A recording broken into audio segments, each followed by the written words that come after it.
طبعا هو اكو مقطع منتشر على الانترنت فقط مجرد تصوير، يعني ما بي كلام واضح، انه السيد صادق الشيرازي يلبس العمامه لامير قريش. شنو شرحكم لهذا المقطع؟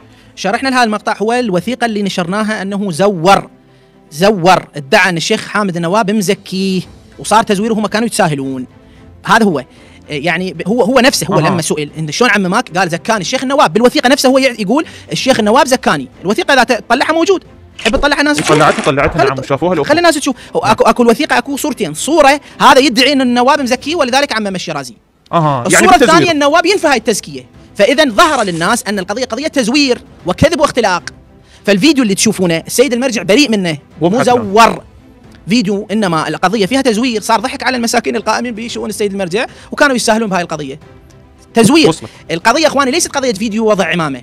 القضيه هل الشيخ النواب يعترف به انه درس عنده او تعلم منه او اخذ منه؟ ابدا لا يقول بهذا. ما ادري كم شهر شهرين يمكن هيك وكان بليدا لا وزن له، ليس طالب علم اصلا. لا اقول هو طالب علم ولكن ما اكمل دراسته، لا مو طالب علم اصلا، انسان مزور اخواني.